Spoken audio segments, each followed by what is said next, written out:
Ilabas niyo ang nanay mo sa kwartong yan. May mas importanteng pasyente nang darating. Sa umagang dapat sana ay unang araw ni Dr. Mara Villanueva bilang bagong medical director ng St. Aurelia Medical Center. Mas pinili niyang samahan muna ang may sakit niyang ina nang hindi ipinapakilala ang tunay niyang posisyon, ngunit nang agawin ng mayabang na si Dr. Adrian Salazar ang kwarto ng kanyang ina para sa isang babaeng nagpakilalang kamag-anak ng bagong medical director.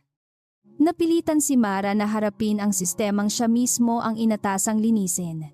Habang pinipili niyang manatiling tahimik tungkol sa kanyang pangalan, unti-unting nagiging malinaw na ang katahimikan ay may kapalit. At nang lumala ang kalagayan ng kanyang ina, ang simpleng pagtitiis ay hindi na sapat. Ilabas niyo ang nanay mo sa kwartong yan. May mas importanteng pasyente nang darating. Hindi man lang ibinaba ni Dr. Adrian Salazar ang tablet na hawak niya habang sinasabi iyon.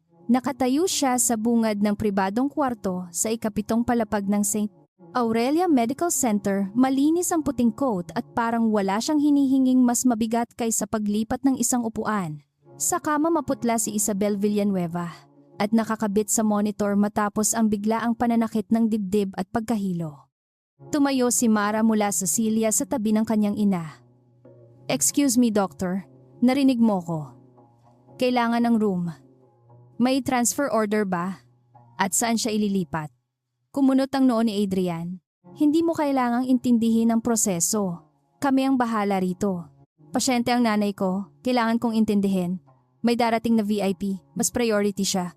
Mahinang sabi ni Isabel. "Mara, anak, baka mas kailangan talaga." Hindi inalis ni Mara ang tingin kay Adrian. "Kung mas kailangan niya, ipakita ninyo ang medical basis." "Are you a doctor?" May pangungutyang tanong ni Adrian. "Does it matter?" "It matters when someone who doesn't work here starts lecturing me." Lumapit ang nurse na si Liza. "Sir, stable pa naman si Mrs. Villanueva pero for observation pa siya. Wala pa pong available na kapalit na private room. Then find one." Puno po ang floor. "Hallway holding area muna." Napalingon si Mara. "Hallway temporary lang. Hindi naman siya critical.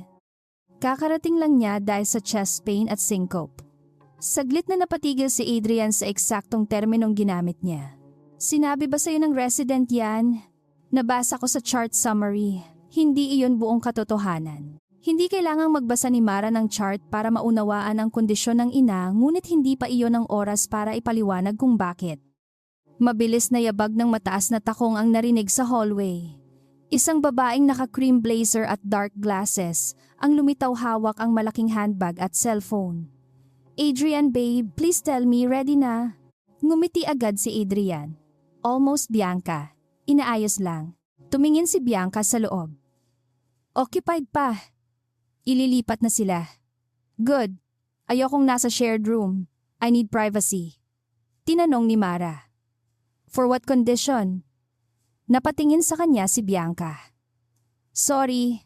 Sumingit si Adrian. "Bianca is here for evaluation and monitoring." "Anong evaluation?" "Migraine, dehydration, stress," sagot ni Bianca. "And I need a quiet room."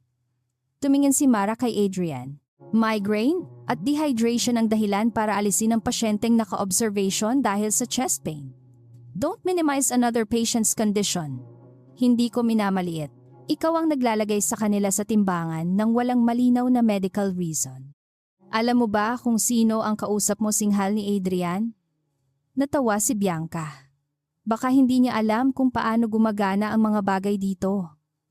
Tumingin siya kay Mara na may maamong ngiting mas nakakainsulto kaysa sigaw. "Listen, miss. Sandali lang naman. Besides, kilala ako ng bagong medical director. Family kami." Halos hindi makapaniwala si Mara. "Family, yes? Gaano kalapit pamangkin niya ako?" "Cousin ng mom ko. Close kami." Yumuko si Mara para ayusin ang kumot ng ina. Itinatago ang ekspresyon. Napatingin si Isabel sa anak, halatang naiintindihan ang kabalintunaan. Mahina itong bumulong. "Anak!" Pinisil ni Mara ang kamay niya. "Mamaya na, ma." Mas lalo namang lumakas ang loob ni Bianca. Darating siya today. Big transition. Maraming matatanggal, maraming mapopromote. Kaya Kung ako sa inyo, huwag kayong gumawa ng eksena. Mabilis na sumulyap si Adrian sa kanya at doon na unawaan ni Mara ang tunay na dahilan. Hindi lang ito pagpapasikat sa girlfriend. Takot si Adrian sa bagong pamunuan at gusto niyang bilhin ang proteksyon ng taong inaakala niyang may koneksyon dito. 3 sunod na beses nag-vibrate ang cellphone ni Mara. Nang silipin niya, iisang pangalan ang lumitaw. Board Secretary. Nasa preview ang mensahe. We are ready for your arrival. Press introductions move to 10:30. Please confirm. Pinatay niya ang screen. May hinihintay katanong ni Isabel. Work lang. Important. Hindi kasing importante mo. Narinig iyon ng lalaking bagong dating sa hallway. Matangkad na ka-dark blue scrubs, sa ilalim ng puting coat may pagod sa mga mata. Anong nangyayari rito? Tanong niya. Sumagot si Liza. Dr. Reyes, pinapatransfer po ni Dr. Salazar si Mrs. Villanueva. Kinuha ni Dr. Gabriel Reyes ang chart. Saan? Wala pa pong room. Tumingin siya kay Adrian. Then, she shouldn't be moved yet. Gabriel, don't start. Administrative matter. Patient placement is also a clinical matter. Iyon ang unang pagkakataong nagtagpo ang mga mata ni Mara at Gabriel. Lumapit si Gabriel kay Isabel. Ma'am, nahihilo pa po ba kayo? Kaunti, doktor. May pressure sa dibdib, parang mabigat. Tiningnan niya ang monitor. Repeat the ECG if the heaviness persists. Check her pressure again. Putol ni Adrian. Already ordered. Good. Then keep her here until we know where she's going. I said I'll handle it. And I'm saying moving her to a hallway while symptomatic is unnecessary. Hindi tumaas ang boses ni Gabriel. Ngunit napansin ni Mara ang sobrang pag-iingat sa bawat salita niya. Parang kailangan muna niyang siguraduhin may sapat na depensa bago tumutol. You're not the attending, sabi ni Adrian. No, but I'm covering this floor. And I'm not signing off on a transfer without a destination. Sa unang pagkakataon, may isang taong hayagang sumalungat kay Adrian. Gayunman, hindi pa rin alam ni Mara kung tapang iyon o simpleng pagprotekta ni Gabriel sa sarili niyang pangalan. Nurse Liza, prepare the patient, utos ni Adrian. Hindi gumalaw si Liza. Sir, that is an instruction. Napatingin ang nurse kay Gabriel pagkatapos kay Mara. Si Mara ang nagsalita. Liza, huwag kang gumawa ng kahit anong hindi mo kayang ilagay sa record ng eksakto. Lahat ay napatingin sa kanya. Anong ibig mong sabihin, singhal ni Adrian? Kung ang record ay nagsasabing inilipat ang pasyente, kahit walang available na kapalit na kwarto at may sintomas pa iyon ang ilalagay. Walang family requested transfer kung hindi namin iyon hiniling. Nanlaki ang mata ni Liza. Sandaling natahimik si Adrian bago ngumiti ng malamig. You talk like you know hospital documentation. I know what a truthful record looks like. And I know trouble when I see it. Then we finally agree on something. Napayuko si Isabel para pigilan ang mahinang tawa, ngunit nauwi iyon sa pag-ubo. Agad lumambot ang mukha ni Mara. Ma-okay ka lang. Tumango ang matanda. Napansin ni Gabriel na mas maputla ito kaysa kanina. Dumami ang mga tauhang kunwari abala sa hallway. Para kay Adrian, mas malaking insulto iyon kaysa mismong pagtutol ni Mara. Enough. Bianca gets the room. Move, Mrs. Villanueva to the monitored holding bay near Station 3. 15 minutes at most. Sumagot si Gabriel. That bay is full, but monitored, and not appropriate for prolonged observation. I said 15 minutes. Dagdag ni Mara. At walang kasiguraduhan na 15 minutes lang. Lumapit si Adrian sa kanya. Miss Villanueva, you are a guest in this hospital. No, my mother is a patient in this hospital. That means you owe her a standard of care, not a favor. Careful. Ikaw ang dapat mag-ingat, doctor. Hindi siya sumigaw, ngunit may bigat sa boses niyang nagpatigil maging kay Gabriel. Muling tumawag ang board secretary. Pinatay ni Mara ang tawag. Kagabi lamang naging pinal ang restructuring agreement ng Villanueva Health Holdings at ng dating owners ng St. Aurelia. Ang internal memo sa staff ay maikli lang. Dr. M. Villanueva, incoming medical director. Walang litrato. Sinadya iyon ni Mara. Gusto niyang makita ang ospital bago malaman ng lahat kung sino siya. Ngayon, habang pinapanood niyang pinapaalis ang kanyang ina para sa isang pekeng pamangkin, unang beses niyang naramdaman na baka may taong ibang magbayad sa prinsipyo niyang iyon. Anak, sabi ni Isabel, kung kailangan nila ang kuwarto, lilipat ako. Huwag mong sirain ang unang araw mo dahil sa akin. Napatingin si Gabriel. Unang araw. Ngumiti si Isabel na parang napagtantong nadulas. First day niya sa bagong work. Masabi ni Mara. Tumahimik si Isabel pero hindi na agad umiwas ng tingin si Gabriel. Anong work, healthcare? Doktor ka? Bago pa makasagot si Mara, bumalik si Liza, dala ang portable wheelchair. Ma'am, pasensya na po. Pinapatransfer po muna kayo. Napapikit si Mara. Maaari niyang tapusin ang lahat sa isang pangungusap. Sabihin lamang ang buong pangalan at posisyon niya. Ngunit kapag ginawa niya iyon, hindi na niya makikita kung paano tratuhin ni Adrian ang isang pasyenteng walang impluwensiya. Ang tanong ay hanggang saan niya kayang ipagpatuloy iyon nang hindi inilalagay sa panganib ang sariling ina. 5 minutes. Let me reassess her, sabi ni Gabriel. Habang kinukuha niya ang pulso ni Isabel, si Bianca naman ay abala na sa pagsilip sa bintana. Ang ganda ng light dito. Perfect. Tiningnan siya ni Mara. Bianca, sabi mo pamangkin ka ng bagong medical director. I already told you. Ano ang pangalan niya? Saglit na natigilan ng babae. Dr. Villanueva. First name, why do you care? Curious lang. Pilit siyang ngumiti. Mara. Dr. Mara Villanueva. Napapikit si Isabel. Close kayo, tanong ni Mara. Of course. Interesting. What's interesting? Nothing. I'm sure marami siyang matututunan tungkol sa pamilya niya pagdating niya. Hindi naunawaan ni Bianca, ngunit bahagyang kumunot ang noo ni Gabriel. Nagsimula nang bumangon si Isabel sa tulong ni Liza nang bigla itong napahawak sa dibdib. Mamabilis na sabi ni Mara. Parang sumisikip. Bumilis ang tunog ng monitor. Agad lumapit si Gabriel. Don't stand, lie back. Muling sukat ni Liza ang presyon. Sir, 90/60. Nawala ang kulay sa mukha ni Mara. Matingnan mo ako. I'm here. Mabilis na nag-utos si Gabriel. Repeat ECG now. Oxygen. Call the resident back. No transfer. Ngunit si Adrian? Ayaw pa ring umurong, sa harap ng lahat ay nagsabing, we can stabilize her in the holding bay. Lumingon si Gabriel. No. We stabilize her here. I'm still the attending. Then act like it. Iyon ang unang pagkakataong tumaas ang boses ni Gabriel. Tumayo ng tuwid si Mara. Nawala ang pag-aalinlangan sa mukha niya. Tumingin siya kay Liza. Cancel the transfer. Pagkatapos kay Gabriel. Get the ECG and notify cardiology if there are new changes. Saglit na napatigil ang doktor dahil eksaktong iyon din ang susunod niyang gagawin.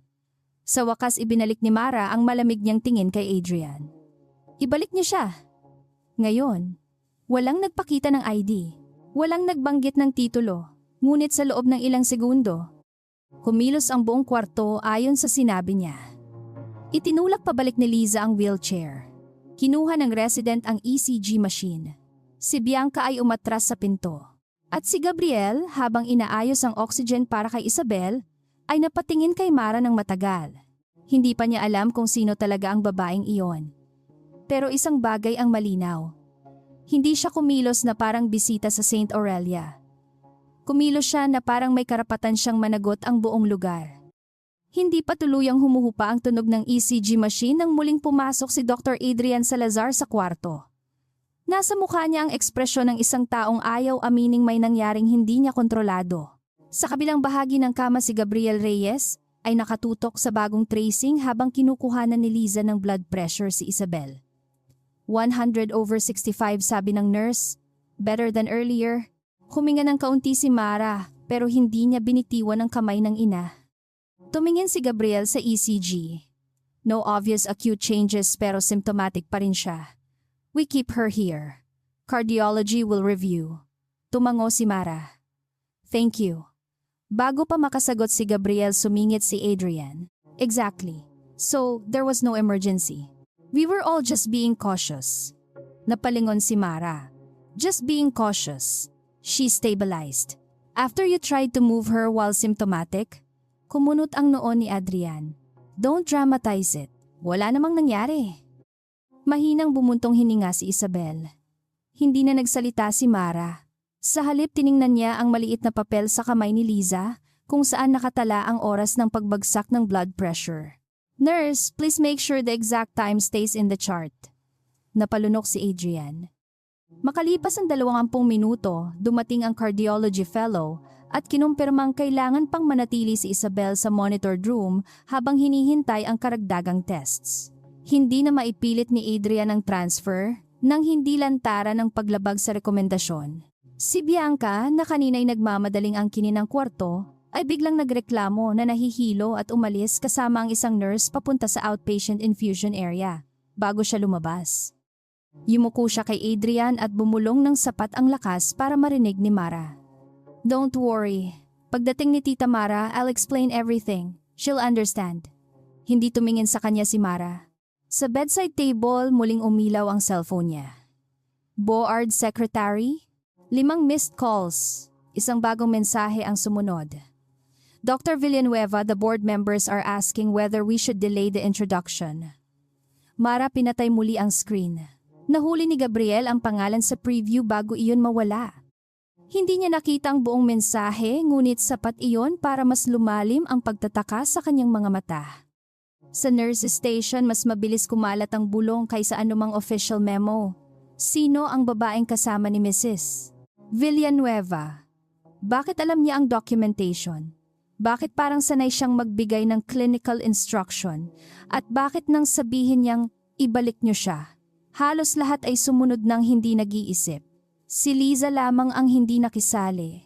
Sa bulungan, hawak niya ang incident form habang nakatayo sa harap ng computer. Nurse Liza. Napapitlag siya nang marinig ang boses ni Adrian sa likuran. Sir, about the transfer. Lumapit si Adrian at ibinaba ang tono. Right that the family initially agreed to relocate and later requested to stay after the patient felt weak. Hindi agad gumalaw si Liza. Sir, hindi po sila nag-agree.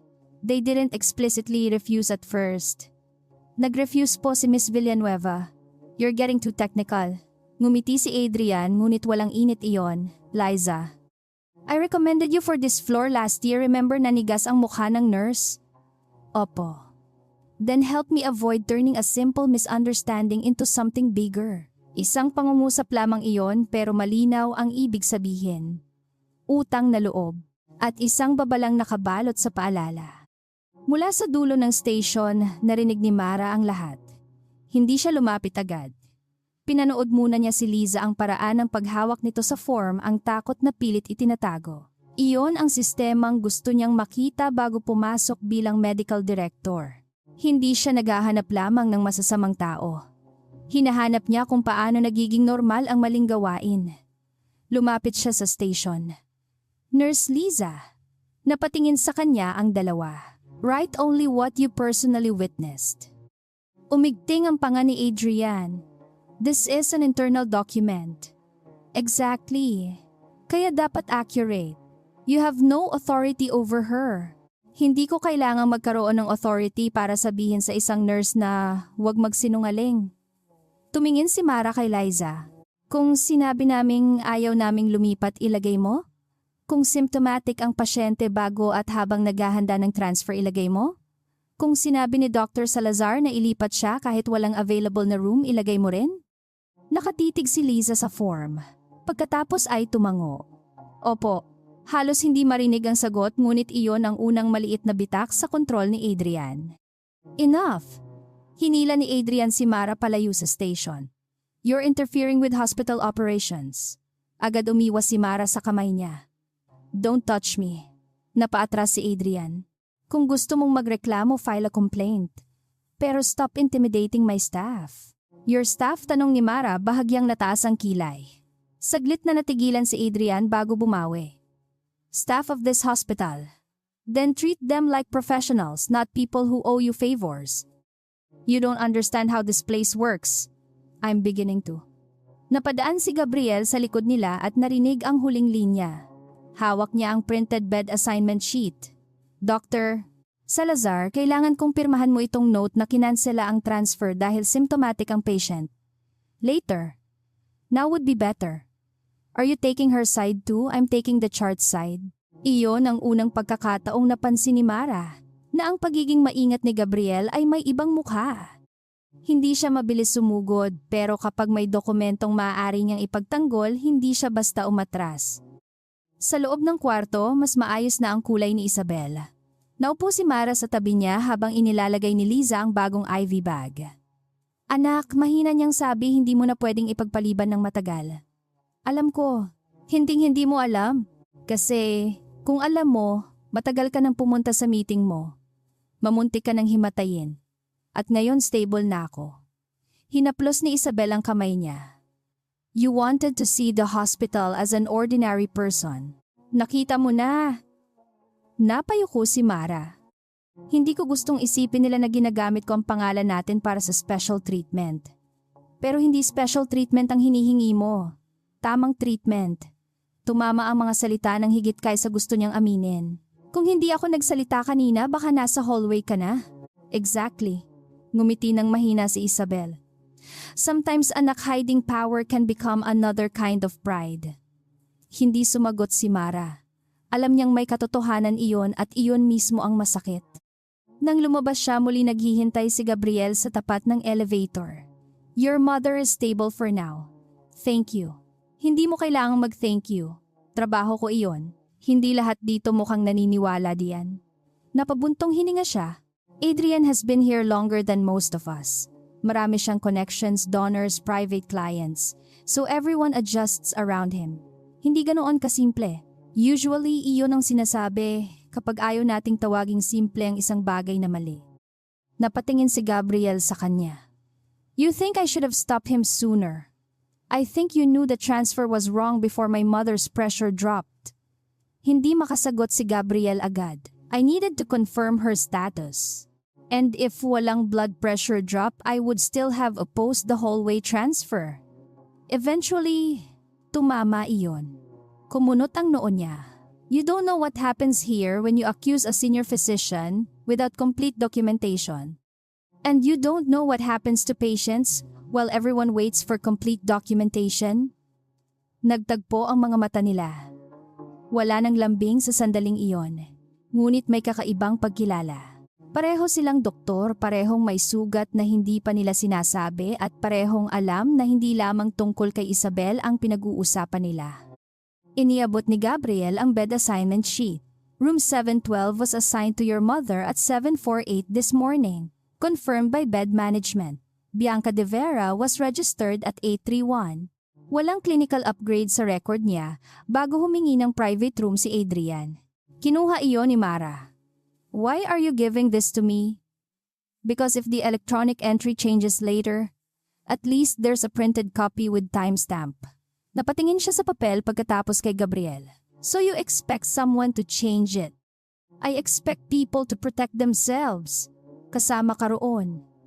Tumahimik si Gabriel. Sa wakas sinabi niya maybe. Hindi nagustuhan ni Mara ang sagot. Ngunit mas pinahalagahan niyang hindi ito nagsinungaling. Then decide soon what you're protecting. Ibinigay niya pabalik ang papel. Keep it somewhere safe. You're not filing a complaint. Not yet. Why? Tumunog muli ang cellphone niya. Hindi niya sinagot. Because I want to know whether what happened to my mother is an exception or a habit. Samantala sa private lounge sa ibabang palapag, mabilis ang pag-type ni Bianca sa cellphone. Nagpadala siya ng voice message kay Adrian. Babe, don't panic. I told you okay tayo. Tita Mara won't care about one room. She needs people like you. Ang daming doctors dito na walang sense of relationship management. Ngunit matapos ipadala iyon, napatingin siya sa isang screenshot na ipinasa sa kanya noong nakaraang gabi. Internal Transition Note. Ang visible lamang na bahagi ay pangalan ng bagong medical director, oras ng board introduction at listahan ng ilang departments na unang re-reviewin. Patient Services, Finance, Medical Affairs. Walang litrato, walang buong profile. May pangalan lamang doktor. Mara Villanueva. Iyon ang ginamit niyang sandata. Hindi niya kailangang kilalanin ang babae. Kailangan lamang niyang ipaniwala sa iba na kilala niya. Ngunit unang beses mula umaga nakaramdam siya ng maliit na kaba. Iyong babaeng kasama ni Mrs. Villanueva ay Mara rin ang pangalan. At Villanueva rin ang apelido. Pinilit niyang matawa. Coincidence lang. Maraming Villanueva sa Metro Manila. Bandang 10:00 dumating ang administrative supervisor at kinausap si Adrian ng pabulong. Pagkatapos ay lumapit ito kay Mara. Ma'am, may concern lang po. We received a report that you may have been disruptive at the nurse's station. Napangiti si Mara nang walang saya. A report from whom I'm not at liberty to say. Was it filed in writing? Not yet. Then when it is, please make sure you also preserve the bed assignment records, nursing notes, CCTV timestamps in the hallway, and any instructions related to room 712 from 7:30 onward. Napatigil ang supervisor. Ma'am, bakit po CCTV? Because if someone claims my family voluntarily agreed to move, I want the sequence preserved. Are you threatening legal action? Tumingin si Mara sa kanya ng diretso. I'm asking you not to lose records. Mula sa malayo napansin niyo ni Gabriel. Masyadong tiyak ang mga hinihingi ni Mara. Hindi ito galit lamang ng isang anak. Isa itong taong sanay mag-isip ng audit trail. Maya-maya sumunod si Gabriel sa maliit na consultation room kung saan pansamantalang nag-iisa si Mara. Sino ka ba talaga, tanong niya? Hindi siya paligoy-ligoy. Nakatayo si Mara sa tabi ng bintana, hawak ang cellphone. Sa screen ay may mensahe mula sa board chair. We cannot delay beyond 11. Please advise. Sinabi ko na. Mara Villanueva. Hindi iyon ang tanong ko. Healthcare. You knew the language, the workflow, the record retention issues. You knew exactly what to preserve. Maybe observant lang ako. And maybe I'm not stupid. Tumingin siya kay Gabriel. Hindi ko sinabi iyon. Then tell me what you're doing here. Ilang segundo silang tahimik. Gusto ni Mara na magsabi. Ngunit naalala niya si Liza na nanginginig habang hawak ang incident report. Naalala niya si Adrian na ginagamit ang utang na loob para baguhin ang record.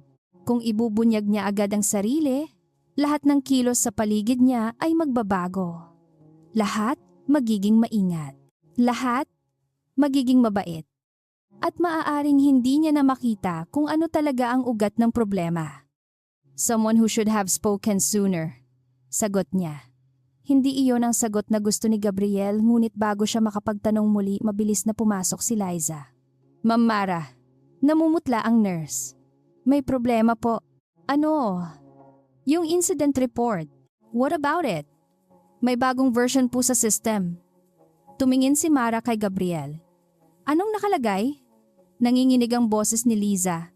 Family initially consented to transfer. Nanigas ang mukha ni Mara. Sino ang nag-edit? Hindi ko makita sa access ko. Pero hindi iyon ang sinulat ko. Bumigat ang katahimikan.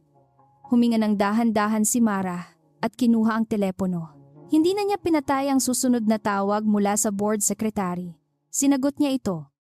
Carla, sabi niya malamig at malinaw ang boses. Delay the introduction by 30 minutes.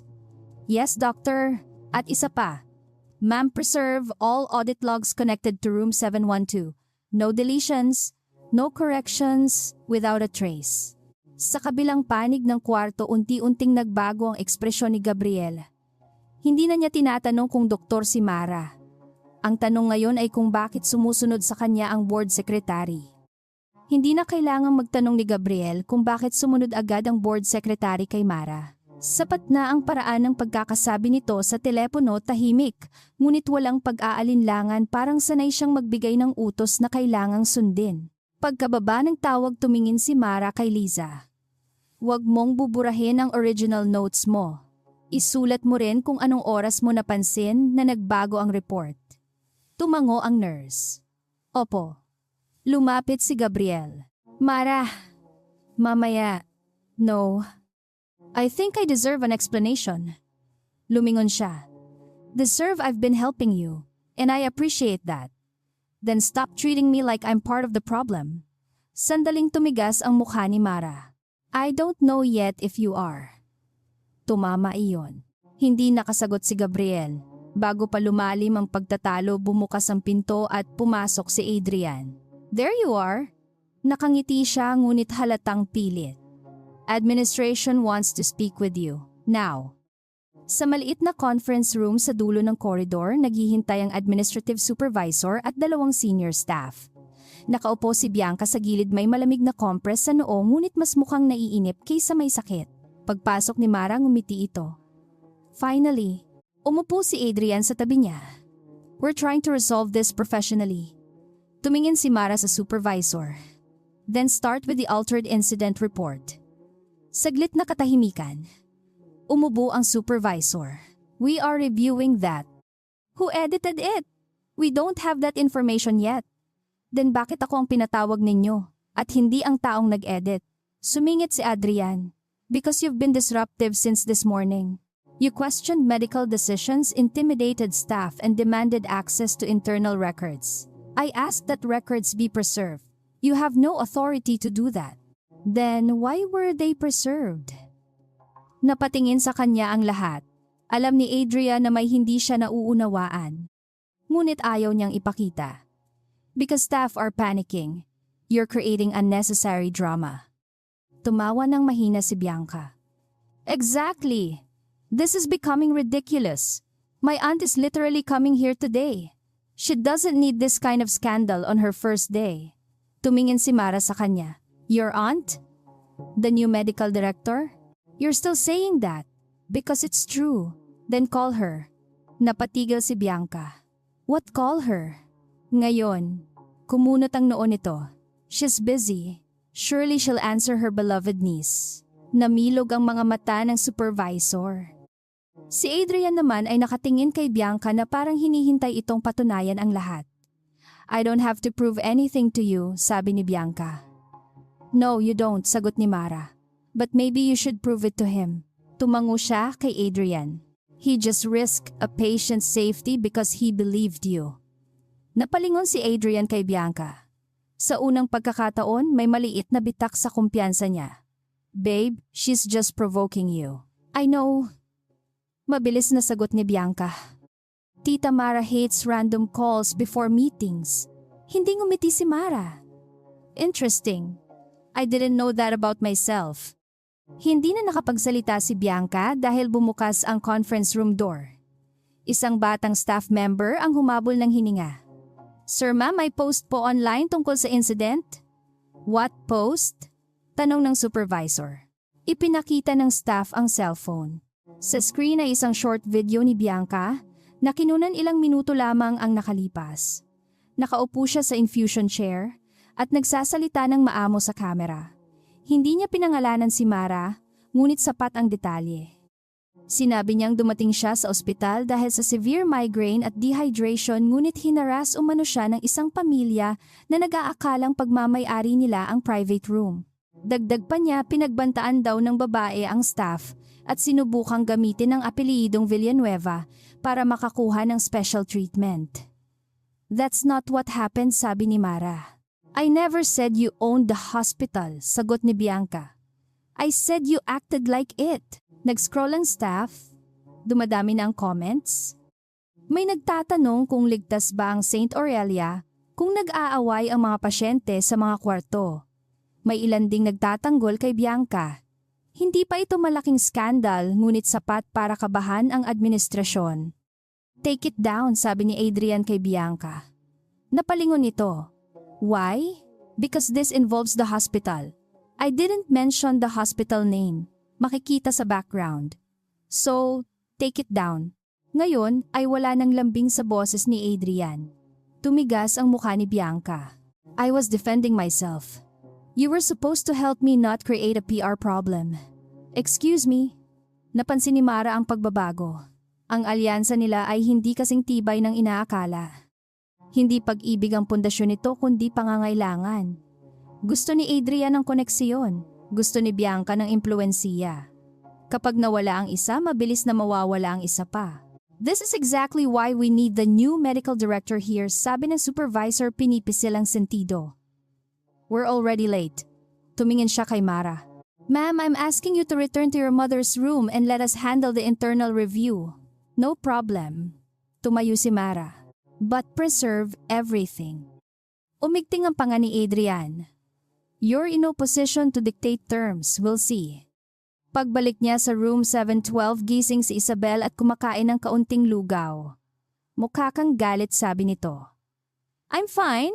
Anak, ilang taon na kitang nanay. Hindi ka fine kapag sobrang tahimik ka. Naupo si Mara. Sa unang pagkakataon, mula umaga bumaba ang mga balikat niya. Maybe mali ako. Saan?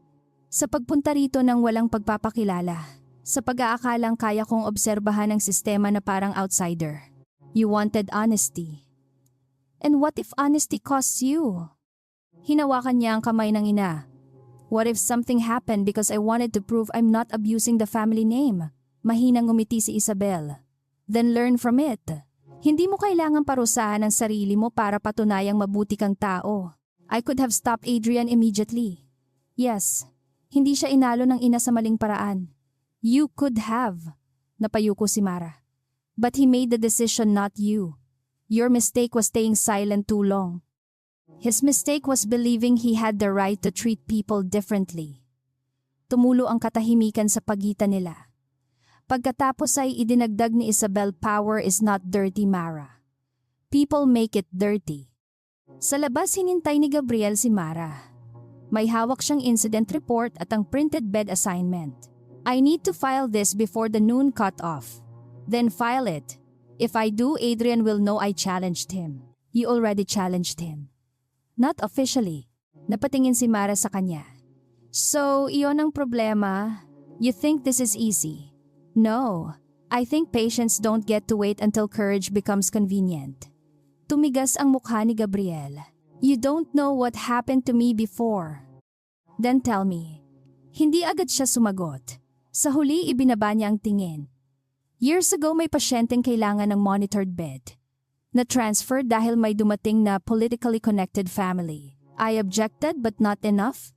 I was a resident. I thought if I documented everything, somebody senior would stop it. Did they? No. What happened to the patient? Mahaba ang katahimikan. He died 2 days later. Huminga ng mabigat si Mara. I'm sorry. We never proved the transfer cost it. But I've replayed that night for years.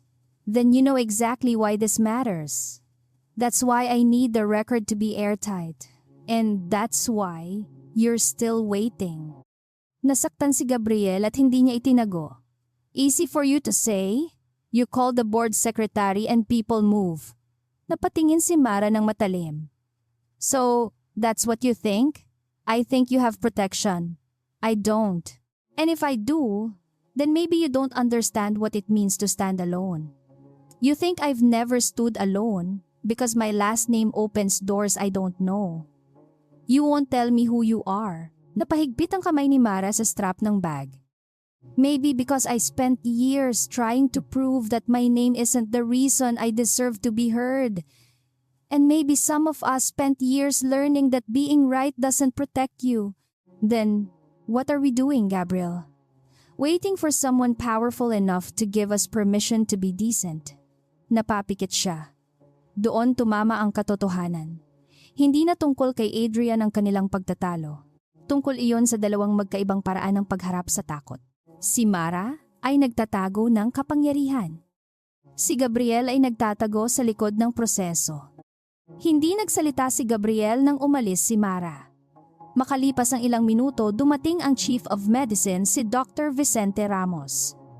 Gabriel. Sir, I heard you're preparing an incident report against Adrian. I'm reporting what happened. Think carefully. I am. No, you're reacting. We have a transition today. New ownership, new leadership. The last thing we need is an internal fight.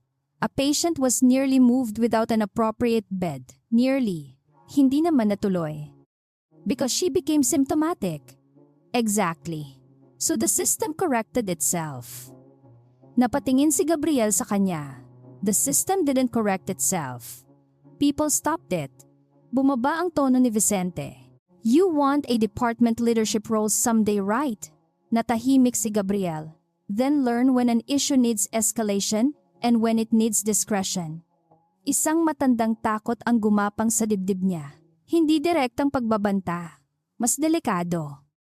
Isang paalala kung gaano kadaling maisara ang pinto sa harap ng taong hindi marunong makisama. Samantala tumawag ang board secretary kay Mara. Doctor, they can't delay any longer. Some trustees are already in the executive conference room. I'll be there. Do you want me to announce your arrival? Tumingin si Mara sa room 712. Sa loob kausap ni Isabel si Liza. Not yet. Ma'am, prepare the appointment documents. And my ID. Yes, doctor. Pagkababa niya, may notification sa internal email account na hindi pa ginagamit ng karamihan. Transition access activated. Sa attached memorandum, malinaw ang buong pangalan niya. Dr. Mara Isabel Villanueva. Incoming Medical Director.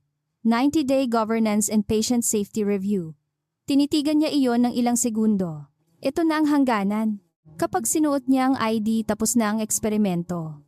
Wala nang Adrian na magsasalita nang walang filter. Wala nang staff na makakalimot maging magalang. Ngunit mayroon ng mas mahalagang tanong ngayon kaysa kung paano sila kumilos kapag walang nakatingin. Ano ang gagawin niya ngayong nakita na niya ang totoo? Sa hallway, nadaanan niya si Gabriel. Nasa kamay pa rin ito ang incident report. You haven't filed it, sabi niya. Not yet. Isang saglit lang siyang tumingin dito, pero sapat para makita ni Gabriel ang pagkadismaya. Mara, no, don't explain. I'm trying to make sure this survives scrutiny. You're trying to survive scrutiny. That's unfair. Maybe, huminga siya. But my mother almost became another story you'd spend 10 years replaying. Lumakad siya palayo. Hindi siya hinabol ni Gabriel. Naiwan itong nakatayo sa corridor, hawak ang papel na biglang parang mas mabigat kaysa dati. Sa dulo nakita niyang pumasok si Mara sa executive elevator. Ilang segundo bago magsara ang pinto, dumating ang isang babae mula administration at iniabot kay Mara ang isang navy folder at bagong ID badge. Hindi nakita ni Gabriel ang buong nakasulat. Tanging isang salita lang ang nasilayan niya bago sumara ang pinto. Director. Sa loob ng elevator, dahan-dahang tinanggal ni Mara ang temporary visitor badge sa kanyang blazer. Tinitigan niya ito. Visitor. Iyon ang gusto niyang maging sa umagang iyon. Isang taong walang espesyal na pangalan, walang titulo, walang kapangyarihang magpapabago sa kilos ng iba, ngunit hindi na pwedeng manatili roon. Kinuha niya ang bagong ID mula sa folder at ikinabit sa dibdib. Dr. Mara Villanueva, Medical Director. Sa kabilang palapag ngumiti si Adrian habang inaayos ang kanyang coat bago pumunta sa executive conference room. Nasa tabi niya si Bianca, muling kumpiyansa matapos burahin ang video. Sibulong nito. Pag nakita ko ni Tita Mara matatapos din to. Hindi sumagot si Adrian. Sa unang pagkakataon, may kaba na siyang hindi maipaliwanag. Tahimik ang executive conference room ng St. Aurelia Medical Center nang bumukas ang pinto. Nasa loob ang ilang miyembro ng board heads of department, senior administrators at ilang doctors na inimbitahan para sa formal introduction ng bagong medical director. Sa harap may malaking screen na may nakasulat Leadership Transition Briefing. Nakaupo si Adrian sa ikalawang hanay, maayos ang buhok, plansado ang coat at pilit na ibinabalik ang kumpiyansa sa mukha. Katabi niya si Bianca. Nahalatang mas interesado sa mga taong maaaring makakilala sa kanya kaysa sa agenda ng meeting. Relax, bulong nito. Once Tita Mara sees me, tapos na ang issue, hindi sumagot si Adrian. Ilang minuto na niyang sinusubukang tawagan ng isang kakilala sa administration para kumpirmahin kung sino talaga ang bagong medical director pero walang sumasagot.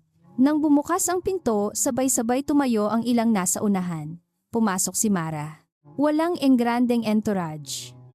Hawak lamang niya ang navy folder, maayos ang buhok at suot sa dibdib ang ID na kanina'y wala. Sa unang tingin, hindi agad nakabasa si Adrian. Ngunit nang lumapit si Mara sa harap, nakita niya ang dalawang salitang nagpalamig sa kanyang mga kamay. Medical Director. Parang biglang naging napakaliit ng conference room. Napalingon si Adrian kay Bianca. Namutla rin ito pero mabilis na bumawi. Nobulong niya. That's impossible. Sa harap lumapit ang board chair na si Enrique Valdez kay Mara. Doctor? Villanueva, thank you for joining us despite the delay. Thank you for accommodating it, sagot niya.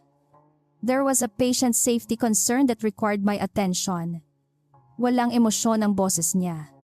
Ngunit sapat ang huling pangungusap para mapatingin ang ilang nasa paligid kay Adrian, patuloy si Enrique.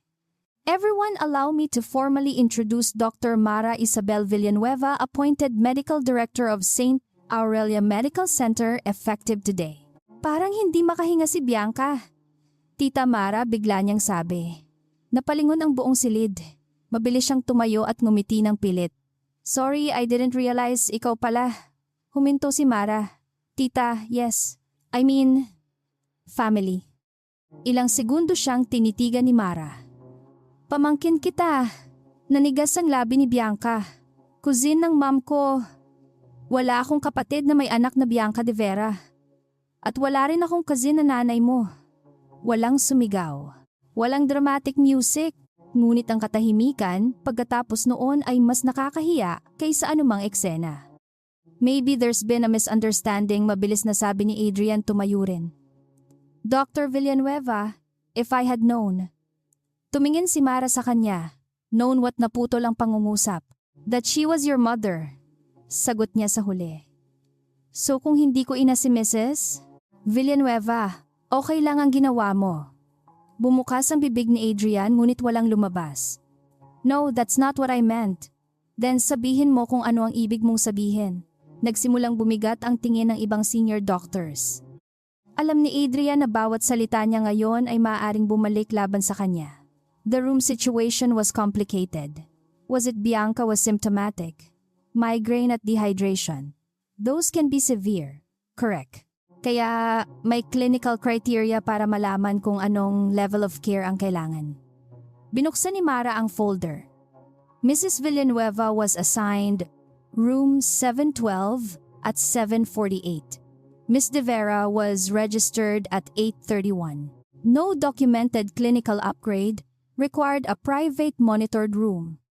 Yet an order was given to remove the existing patient kahit walang confirmed alternative bed. Napatingin si Adrian kay Enrique. Hindi niya alam kung paano nakuha ni Mara ang records ng ganoon kabilis. Ngunit iyon mismo ang mas nakakatakot. Hindi ito galit na anak lamang. Isa itong doktor na naghahanda ng kaso. Tumayo ang representative ng Parent Healthcare Group. Before we continue, I need to clarify the structure of the transition. Nagpalit ng slide sa screen. As of midnight, Villanueva Health Holdings completed the final funding and governance agreements required for operational control of St. Aurelia. The hospital remains under its corporate entity, but the new governance framework is effective today. May ilang bulong sa silid. Patuloy siya. Dr. Villanueva has been appointed Medical Director for an initial 90-day transition mandate. Her scope includes clinical governance, patient safety physician, leadership review, and conflict of interest assessment. Napaupo si Adrian nang hindi namamalayan. Sa loob ng ilang oras ginawa niya ang lahat ng bagay na eksaktong sakop ng babaeng nasa harap niya. Sa tabi niya hinawakan ni Bianca ang kanyang braso. Babe, inalis niya iyon. Hindi na siya makatingin sa kanya. Hindi na si Bianca ang posibleng koneksiyon sa bagong kapangyarihan. Siya na ngayon ang ebidensiya ng pinakamalaking pagkakamali niya. Huminga ng malalim si Mara. I want something clear before this meeting continues. I will not personally decide any final disciplinary action connected to what happened this morning. Nagulat ang ilang tao. Maging si Adrian ay napatingin. My mother was the patient involved. That creates an obvious conflict. So the review will go through Patient Safety Medical Affairs and an independent board subcommittee. Kumunot ang noo ni Bianca. So you're not going to punish us? Hindi siya pinansin ni Mara. However, records will be preserved. Bed assignments, chart revisions, incident reports, access logs, hallway footage were legally and operationally appropriate, and all administrative changes connected to room 712. Napalunok si Adrian. You're making this bigger than it is. No. I'm making it traceable. It was one room. then the records should show that it was an innocent mistake. And if they don't, tanong niya, tumitig si Mara. Then that is your problem, not mine. Biglang bumukas ang pinto. Pumasok si Gabriel. May hawak siyang 2 dokumento. Hindi siya dapat bahagi ng formal introduction, ngunit halatang nagdesisyon siyang pumunta. Napatingin si Mara sa kanya. Hindi niya mabasa kung ano ang nasa mukha nito. Lumapit si Gabriel sa board secretary. I need to submit an incident report related to this morning. Agad tumayo si Adrian. Gabriel, don't do this here. I'm not doing anything here. I'm filing a report. We can discuss it privately. We had that chance. Lumakas ang tensiyon. Kinuha ni Gabriel ang papel mula sa folder. At approximately 8:42, I became aware of an intended patient transfer without a confirmed appropriate destination. I objected to the transfer and later ordered that it stop when Mrs. Villanueva became symptomatic. Napatingin si Adrian sa kanya na parang pinagtaksilan. Ngunit hindi pa tapos si Gabriel. I also need to document that I recognized concerns before the patient's condition changed. And I did not immediately escalate them beyond the floor level because I was concerned about conflict with senior leadership. Napatingin si Mara sa kanya. Iyon ang bahaging hindi niya inaasahan. Why would you write that, singhal ni Adrian? Because it happened. You're implicating yourself. Yes. Natahimik ang buong silid. Hinarap siya ng Chief of Medicine na si Vicente Ramos. Gabriel, think carefully before you finalize that statement. I have. This can affect your leadership evaluation. I know. Then why napatingin si Gabriel kay Mara sandali pagkatapos ay bumalik kay Vicente? Because if I leave that part out, I'm doing exactly what I'm accusing everyone else of doing. Protecting myself by editing the truth. Walang makapagsalita. Para kay Mara, mas malakas ang epekto ng pag-amin na iyon kaysa anumang depensa na maaaring ibigay ni Gabriel para sa kanya. Hindi niya sinubukang magmukhang bayani. Isinama niya ang sarili niyang pagkukulang sa record. Sa kabilang dulo, nagsimulang mataranta si Bianca. This is insane. Adrian, sabihin mo sa kanila. You said this was normal. You said VIP patients get priority all the time. Napalingon sa kanya si Adrian. Bianca, stop talking. Why? Ikaw ang nagsabi na everyone does it. Mas tumindi ang katahimikan. Stop! And you said once your promotion is secured, nobody would care about some room assignment. Para bang bawat salita ni Bianca ay isang martilyong pumupukpok sa natitirang depensa ni Adrian. Shut up, bulong niya. Don't tell me to shut up. I only told you I knew her because you kept asking if I had connections. You lied, and you believed me because you wanted something. Tumayo si Mara. Enough. Hindi siya sumigaw, pero sapat iyon para tumigil ang dalawa. This is no longer a personal argument. Anything relevant can be provided formally. Tumingin siya kay Bianca. If you received internal transition information from someone in this hospital, you will be asked to identify the source. Biglang nawala ang kulay sa mukha nito. Nagpatuloy ang meeting ng mas maikli kaysa plano. Walang celebratory speech si Mara. Sa halip, sinabi niya sa lahat ang unang prinsipyo ng kanyang 90-day review: a hospital can have VIP rooms. It can offer private amenities. It can build donor relationships. But clinical priority cannot be fabricated because someone has a famous surname, a social following, or a relationship with someone in power. Tumingin siya sa bawat department head. If you believe influence changes medical necessity, then we have a governance problem. If you know it doesn't but stay silent because you are afraid, then we have a culture problem. Both matter. Walang dramatic applause. Mas mahalaga iyon. May ilang yumuko. May ilang tumingin kay Gabriel. At may ilan sa unang pagkakataon mukhang natatakot hindi kay Mara kundi sa tanong kung ano ang maaaring makita kapag binuksan ang records ng kanilang sariling departments. Pagkatapos ng meeting, halos walang lumapit kay Mara. Ang mga gustong bumati ay umatras dahil halatang ayaw niyang gawing social event ang nangyari. Sa hallway naabutan siya ni Gabriel. Mara. Huminto siya. Dr. Reyes. Bahagyang ngumiti si Gabriel. Back to titles. We're at work. Fair. Sandali silang natahimik. I filed it, sabi niya. I saw, including my delay. I saw that too. You were right. Hindi agad sumagot si Mara. Hindi ako naghihintay na sabihin mo yon. I know, and filing it doesn't erase the fact that you hesitated. I know that too. Tumingin siya sa kanya ng diretsyo. Walang depensa, walang dahilan.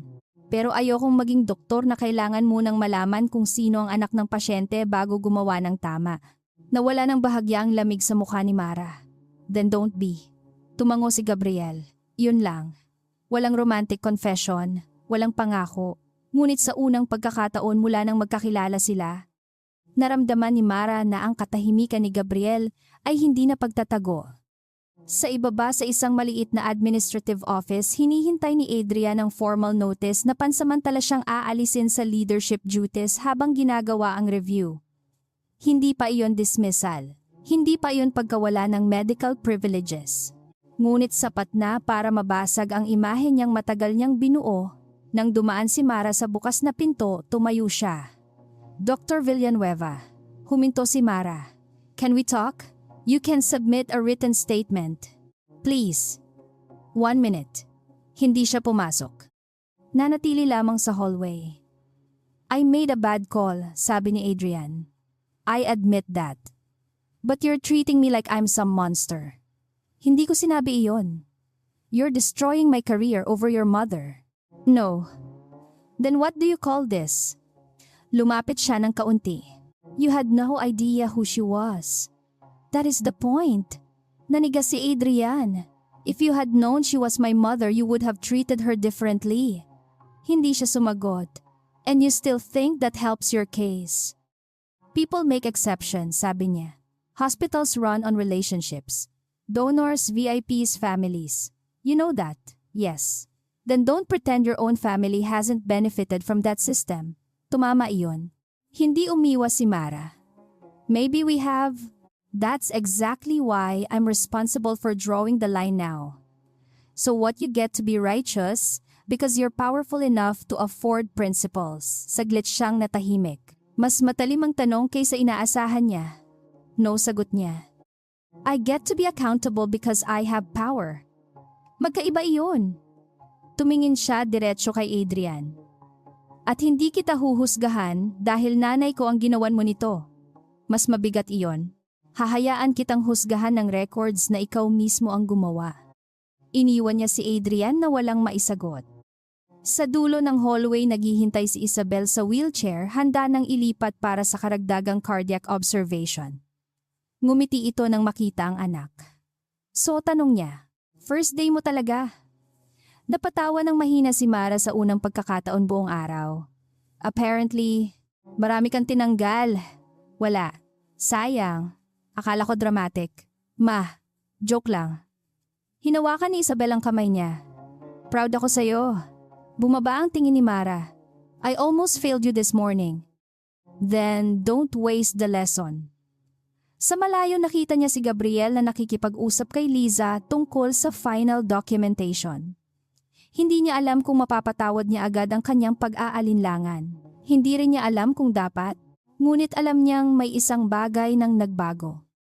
Hindi na niya kailangan malaman kung sino ang magtatanggol sa kanya kapag mahina siya.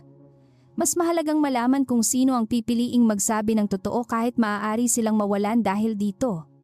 3 linggo matapos ang insidente sa Room 712, tahimik ang umaga sa executive floor ng St. Aurelia Medical Center. Walang reporters sa labas. Walang staff na nagkukumpulan sa hallway.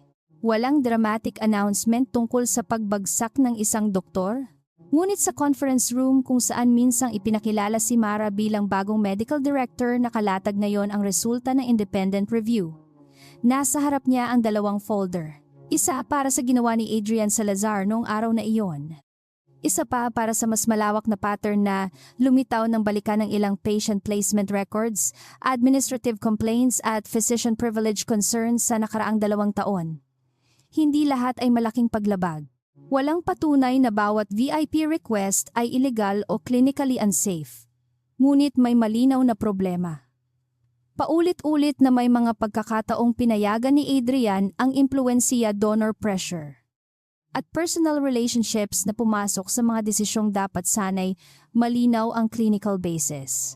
Mas masakit pa may staff na nagsabing hindi sila nagsasalita dahil alam nilang kaya niyang makaapekto sa schedules, evaluations at recommendations nila. Umupo sa kabilang bahagi ng mesa sina Enrique Valdez, Dr. Vicente Ramos, representatives ng Medical Affairs at Patient Safety. Bilang taong direktang sangkot ang sariling ina, hindi si Mara ang magdedesisyon ng final disciplinary action. Iyon ang pinilit niyang mangyari mula sa simula. The committee's recommendation is removal from all leadership and administrative functions effective immediately, sabi ng chair ng review panel. Further continuation of his clinical privileges will be subject to the regular medical staff process and additional assessment. Tumanggo si Mara. Walang saya. Walang pakiramdam ng tagumpay. And the altered incident report. The audit trail confirmed an administrative revision after Nurse Liza submitted her original narrative. The change did not originate from Nurse Liza's account. We are handling the responsible staff members separately. Was Adrian directly responsible? We cannot prove he entered the revision himself. We can document that he requested wording consistent with the altered version. Iyon ang gusto ni Mara. Walang dagdag. Walang paratang na hindi kayang panindigan ng records. Then that is what the report should say, sagot niya. Nasa maliit na consultation office si Adrian nang ibigay sa kanya ang resulta. Hindi na siya mukhang lalaking bumabati sa VIP clients na para bang pag-aari niya ang bawat kwarto ng St. Aurelia. Pagod ang mukha niya. Ngunit hindi rin siya wasak na parang taong wala ng kinabukasan. May pagkakaiba. Hindi layunin ni Mara na burahin siya sa mundo. Layunin ng proseso na managot siya. So that's it, tanong ni Adrian sa representative ng Medical Affairs. You take my position, my committees, my leadership track, pending the rest of the professional review? Yes. Napatawa siya ng walang saya. After 15 years, walang sumagot. Nang matapos ang meeting palabas na sana si Mara, nang tawagin siya nito. Dr. Villanueva. Huminto siya. Can I ask you something? Hindi siya lumapit. Go ahead. If your mother hadn't been there, would any of this have happened? Saglit na tumahimik si Mara. Maybe not that day. Exactly. That doesn't mean the problem wasn't there. So I'm the sacrifice for your reform, no. You became visible because of what you did. Tumingin siya diretso kay Adrian. There's a difference. Huminga ng malalim si Adrian. I spent years building relationships for this hospital. Donors, families, executives, people who could take their money anywhere. I know. And now everyone acts like I was corrupt because I understood how the world works. Understanding how the world works is not the same as surrendering your judgment to it. Easy for you to say. Your family owns the company funding this place. Hindi nasaktan si Mara sa paratang. Sa halip, tinanggap niya ang bahaging totoo. Yes, I have protection you never had. Nagulat si Adrian. And that makes my responsibility bigger, not smaller. Lumambot ng kaunti ang boses niya. You were right about one thing. People like my family have benefited from systems that open doors faster for us. I can't erase that. But I can decide what I do when I'm the one standing beside the door. Hindi sumagot si Adrian. What happens next is up to the professional review. Not me. Tumalikod siya. Bago siya tuluyang lumabas, narinig niya ang mahinang sagot nito. I really thought Bianca could protect me. Huminto si Mara. That was the problem, Adrian. You were looking for someone powerful enough to protect you, instead of making decisions you could defend without protection. Hindi naging mas maganda ang kapalaran ni Bianca, ngunit hindi rin iyon naging isang eksenang parang public execution. Ang kanyang sariling video messages at statements ang sapat para sirain ang kwentong matagal niyang binuo. Nang hingan siya ng confirmation kung paano niya nalaman ang confidential transition information, inamin niyang ipinadala iyon sa kanya ng isang kakilala sa administrative office na gustong magpasikat. Hindi naman highly classified ang buong memo. Ngunit, hindi iyon para gamitin sa social influence. Ang proposed wellness partnership na matagal niyang gustong makuha sa St. T. Aurelia ay hindi na itinuloy dahil sa conflict concerns at maling pagpapakilala niya bilang kamag-anak ng leadership. Sa social media sinubukan niyang sabihin na misunderstanding lamang ang lahat. Ngunit walang press conference si Mara para pahiyain siya. Walang demand na gumawa ito ng public apology. Unti-unting nawala ang interes ng mga tao. Para kay Bianca. Iyon marahil ang pinakamasakit. Ang impluwensyang inakala niyang pag-aari niya ay lumitaw na hiniram lamang sa pangalan ng ibang tao.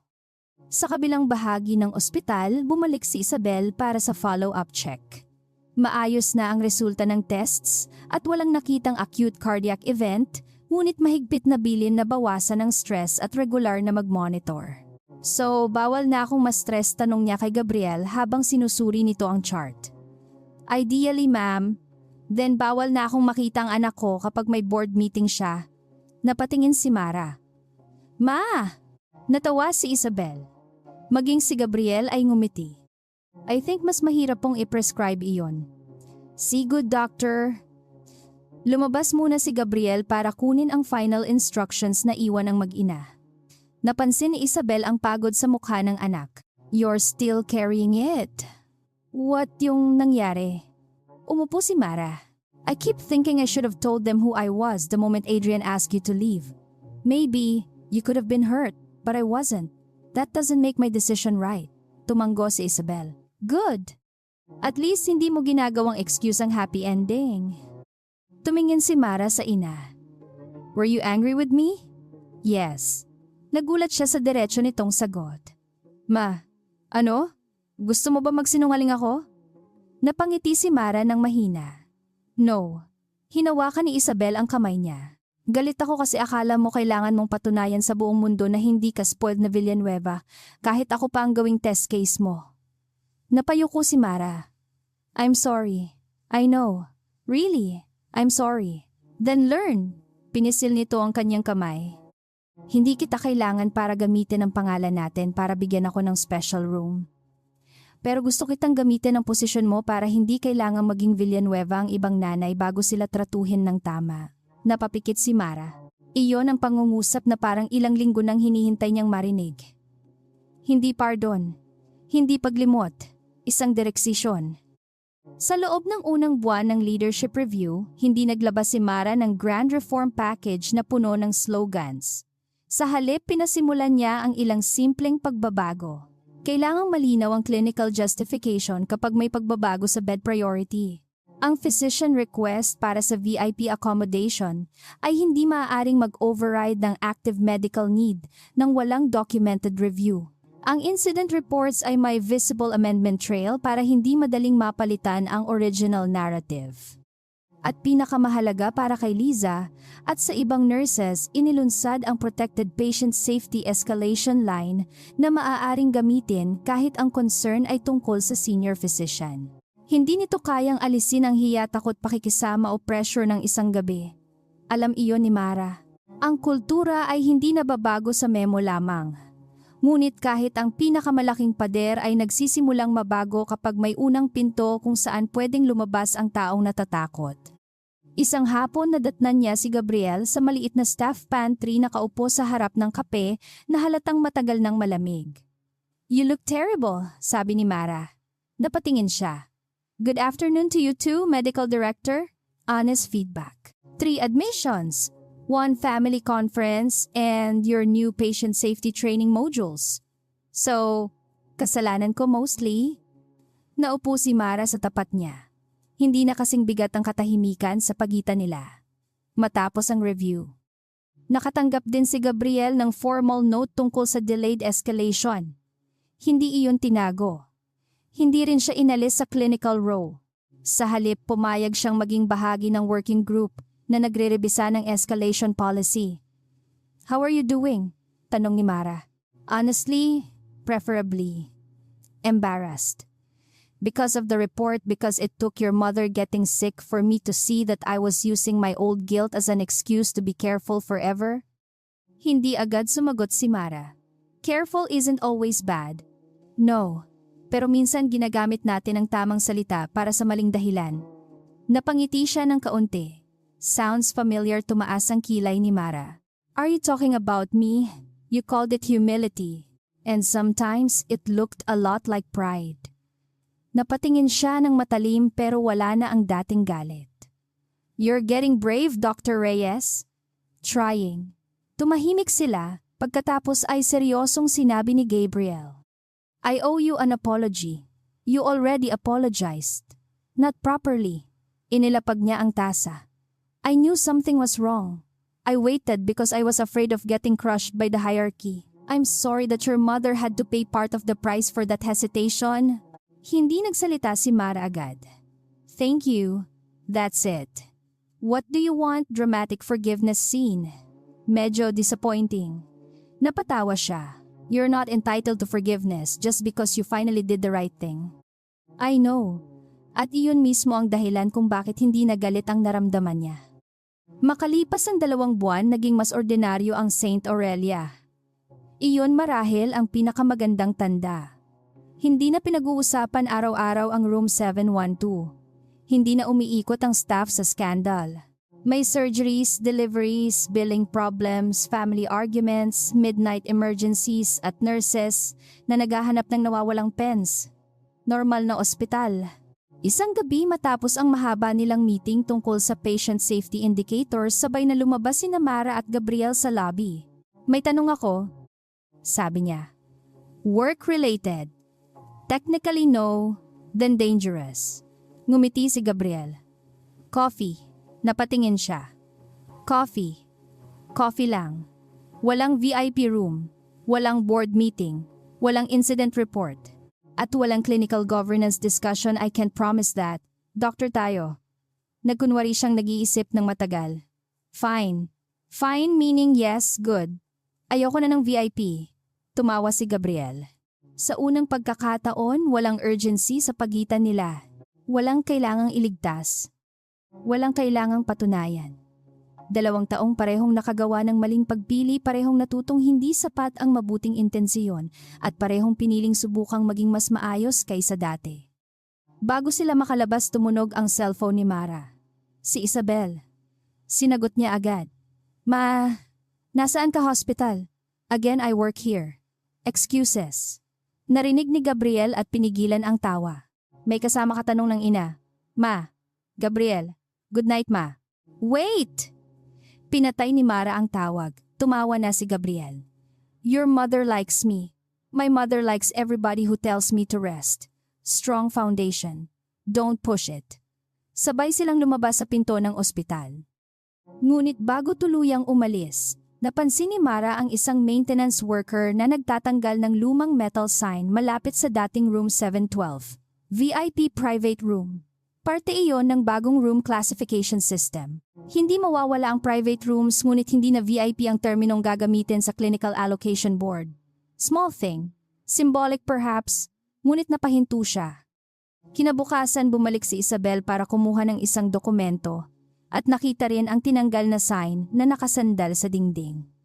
So anak, sabi nito kunwari seryoso. Wala ka ng VIP. Napailing si Mara. Ma please. Tinatanong ko lang. Hinawakan ni Mara ang kamay ng ina at marahang pinisil iyon. Naalala niya ang umagang halos hinayaan niyang mawala ang kwarto nito dahil gusto niyang patunayan na hindi niya kailangan ang kapangyarihan. Ngayon, alam na niyang maling tanong iyon. Hindi mahalaga kung kailangan niya ang kapangyarihan. Ang mahalaga ay kung ano ang gagawin niya rito kapag nasa kamay na niya. Ngumiti siya kay Isabel. Meron pa rin ma. Ano ikaw? Napatawa si Isabel at marahang hinampas ang braso niya. Corny, mana sa'yo. At sa gitna ng isang ospital na hindi naman naging perpekto, sa loob lamang ng ilang buwan naglakad silang mag-ina sa hallway na minsang naging lugar ng kahihiyan at takot. Hindi dahil nanalo si Mara bilang Villanueva. Hindi dahil natalo si Adrian. Kundi dahil sa wakas. Naunawaan niya na ang tunay na kapangyarihan ay hindi nasusukat sa dami ng taong napapatahimik mo. Nasusukat ito sa dami ng taong hindi na kailangang matakot magsalita.